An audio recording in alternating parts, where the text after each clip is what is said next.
Assalamualaikum warahmatullahi wabarakatuh.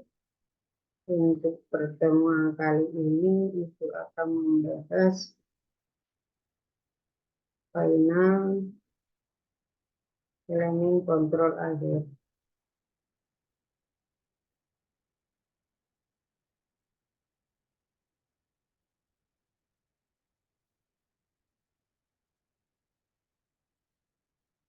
Untuk kontrol final.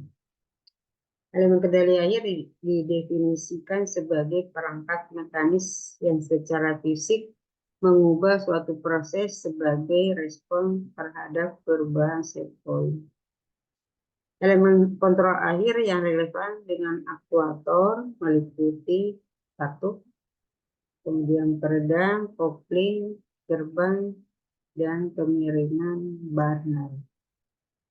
Kemudian elemen kendali akhir adalah bagian penting dari sistem kendali proses yang memungkinkan operator mencapai keluaran variabel proses yang diinginkan dengan manipulasi set point variabel proses. Kemudian karakteristik kinerja aktuator elemen kontrol akhir yang pertama pemosisian yang tepat dan dapat diulang biasanya lebih baik daripada 0,15%. Yang kedua, kemampuan untuk memulai dan berhenti secara instan tanpa waktu off atau posisi yang melampaui batas. Berikutnya perangkat tugas berkelanjutan tanpa batasan jumlah start per menit. Kemudian lakukan secara konsisten dan tidak terpengaruh oleh beban. Kemudian desain industri yang kokoh mampu beroperasi di lingkungan sulit tanpa mempengaruhi kinerja. Yang terakhir diperlukan perawatan berskala minimum. Keuntungan aktuator elemen kontrol akhir yang pertama kemampuan untuk mengikuti sinyal permintaan dari pengontrol secara tepat dan instan. Hal ini memastikan bahwa aktuator merespon persis seperti yang diarahkan oleh pengontrol. Yang kedua, keandalan beban perawatan tingkat tinggi. Jadi aktuator yang dirancang untuk berfungsi seperti diuraikan di atas secara lebih kokoh dibandingkan dengan aktuator biasa. Oleh karena itu, secara desain ia mampu memiliki tingkat keandalan yang jauh lebih tinggi. Kemudian kontrol proses untuk katup.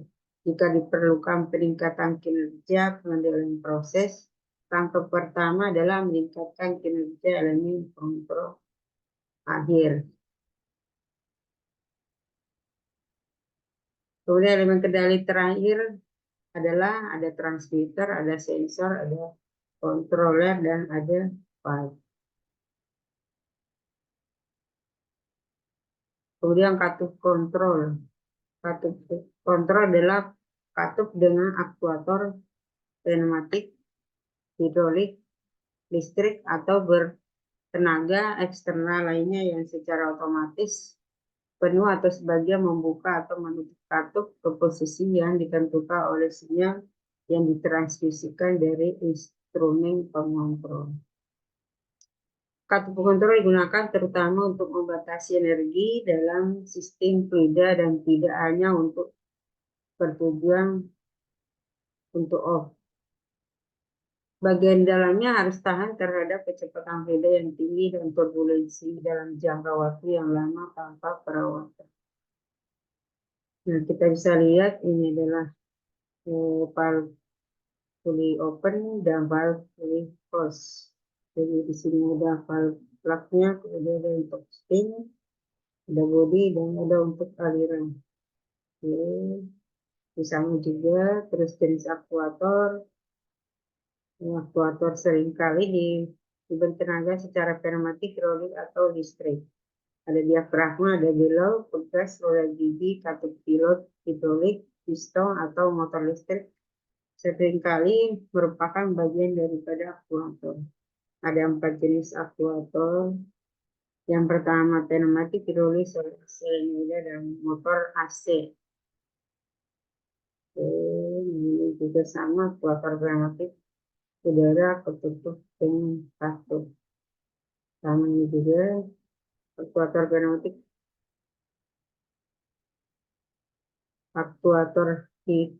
hidrolik atau sistem hidrolik ya.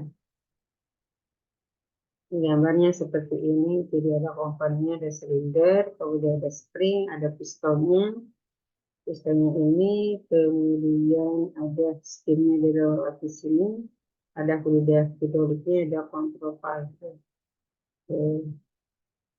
Aktuator solenoid listrik. Nah, ini yang bersama jadi menggunakan listrik. Ini menggunakan housing, kemudian ada spring, ada coil, karena dia menggunakan listrik, jadi ada coil. Ada electrical connection, ada armatur, kemudian ada control valve. Ini dari tekanan, kalau dia tertekan ini akan tertutup. Nah, kemudian aktuator motor listrik. Motor listrik terdiri dari pusat berputar yang disebut dengan rotor dan bagian luar yang diam disebut dengan stator. Motor ini menggunakan gaya tarik menarik dan tolak menolak medan magnet untuk menginduksi gaya. Dan karenanya menggerakkan, dilengkapi dengan saklar batas dan atau pembatas torsi.